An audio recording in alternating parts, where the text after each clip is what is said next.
యేసుక్రీస్తు నామంలో పరిశుద్ధాత్మ ఆశీర్వాదమును ప్రతిరోజు పొందుకుంటున్న ప్రతి ఒక్కరికి హృదయపూర్వక వందనాలు తెలియజేస్తూ ఉన్నాను.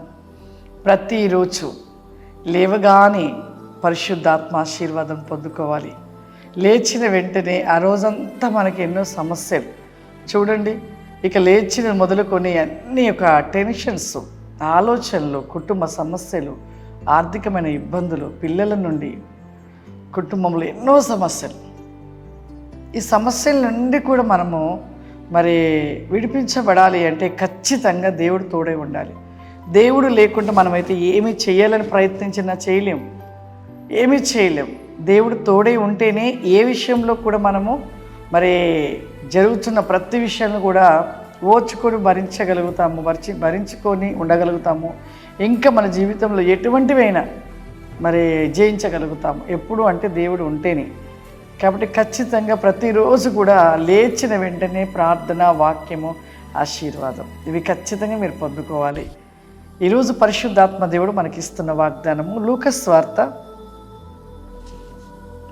11వ అధ్యాయము 24వ వచనము. అపవిత్ర ఆత్మ ఒక మనుషుని వదిలిపోయిన తరువాత అది విశ్రాంతి వెతుకుతూ నీరిలోని చేటుకి తిరుగుతూ ఉండెను. విశ్రాంతి దొరకనందున నేను విడిచి వచ్చిన నా ఇంటికి తిరిగి వెళ్ళిదననుకొని వచ్చి ఆ ఇల్లు ఊడ్చి అమర్చి ఉండుట చూచి.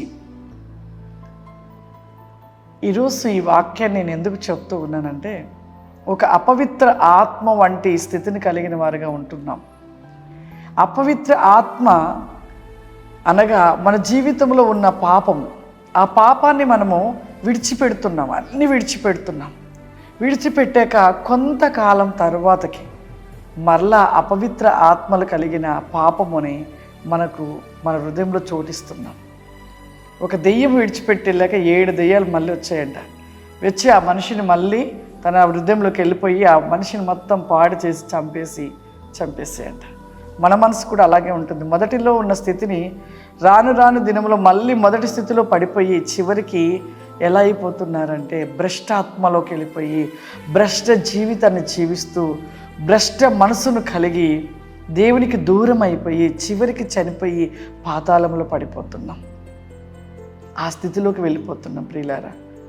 కాబట్టి మన జీవితము మొదట మనము ఏ విధంగా అయితే ఈ అపవిత్రమైన మనస్సును కలిగిన ఇదిలో ఉన్న అపవిత్రతను విడిచిపెట్టి మనం పరిశుద్ధతలోకి వచ్చామో ఈ పరిశుద్ధతను కాపాడుకోవడానికి ప్రయత్నం ప్రతిరోజు నువ్వేం చేయాలంటే లేవగానే ప్రార్థన, వాక్యము, ఆశీర్వాదం ఇవి పొందుకోవడం వల్ల నీ యొక్క హృదయాన్ని ప్రతి దినము కూడా ఏం చేసుకుంటావు? శుభ్రపరచుకుంటావు.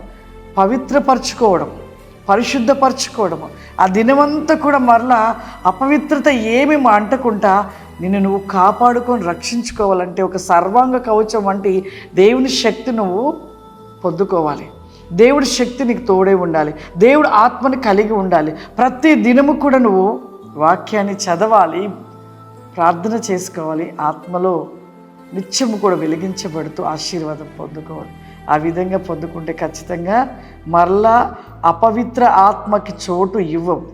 దేవుని ఆత్మలో దేవునితోనే ఉండగలుగుతావు. కాబట్టి విడిచిపోయిన దెయ్యాలు మరలా నిన్ను ముట్టకుండా నీ హృదయంలోనికి రాకుండా ఉండాలంటే ప్రతిరోజు ప్రార్థన, వాక్యము, ఆశీర్వాదం. ఉదయం చేసుకోవాలి ప్రార్థన, రాత్రి చేసుకోవాలి. నువ్వు ఎంత బిజీలో ఉన్నా కూడా ప్రార్థన విడిచిపెట్టొద్దు. వాక్యాన్ని ధ్యానించటం మర్చిపోవద్దు. దేవుని ఆశీర్వాదాన్ని పొందుకోవటం కూడా నువ్వు విడిచిపెట్టవద్దు. కాబట్టి ప్రతిరోజు కూడా అట్టి రీతిగా మనం ప్రార్థన కలిగి ఉన్నట్లయితే ఏ దురాత్మ, ఏ దుష్టుడి పాపం అన్నీ ముట్టలేదు. ప్రార్థన చేసుకుందాం. సర్వశక్తివంతుడ దయగల తండ్రి, నీకు వందనాలు చెల్లిస్తున్న ప్రభువా, పరిశుద్ధాత్మ దేవా, ఈ ప్రోగ్రాం చూస్తున్న ప్రతి బిడ్డను మీరు జ్ఞాపకం చేసుకోండి నాయన. ఈ యొక్క ప్రతి నేకమైన పరిశుద్ధాత్మ ఆశీర్వాదం పొందుకుంటున్న ప్రతి బిడ్డను కూడా నాయన నీ శక్తి చేత నింపండి, నీ అభిషేకము చేత నింపండి ప్రభువా. వారి జీవితంలో మొదటి స్థితిలో ప్రభువా ఏ విధంగా వెలిగించబడ్డారో ప్రభువా ఆ విధముగా దినము వెలిగించబడే వారిగా ప్రతి నేకమైన నీ యొక్క వికాస్టి కామ్ని మై గ్లోరాబాసి కావ్ ఫ్లవరిమాయ్ అండ్ ఫ్లవరిమా మీ శక్తిని దయచేయమని అడుగుచున్నాను ప్రభా. యేసయ్యానికి వందనాలు చెల్లిస్తున్నాను ప్రభా. ఆ మనిషిని అపవిత్ర ఆత్మ విడిచి వెళ్ళిన తర్వాత తిరిగి ప్రభా మరలా తండ్రి అతి వేగముగా పరుగులెట్టినట్లుగా ప్రభా, ఏ హృదయ వేగంలో ప్రభా అట్టి రీతిగా పరిగెట్టుటకు వీలు లేదు ప్రభా. నీ ఆత్మ శక్తి చేత నింపండి, నీ అభిషేకము చేత నింపండి. ఈ ప్రోగ్రాం చూస్తున్న ప్రతి కుటుంబంలో ప్రతి ఒక్కరి ప్రభా నీ ఆత్మ వేగమైన వెలుగు చేత మండించమని కబాది కమాందారా రిసి మై క్యాన్ మీ లార్డ్ ద లీస్ట్ టెల్ బి గో బ్రిక్ ఆఫ్ అవరిమా. నీ కృపాశీర్వాదము ప్రతి నేకమైన ప్రతి రికాస్యమును దయచేయమని యేసుక్రీస్తు నామమున అడుగుతున్నాను తండ్రి. ఆమేన్. God bless you. దేవుడు మిమ్మల్ని దీవించుగాక. ఆమేన్.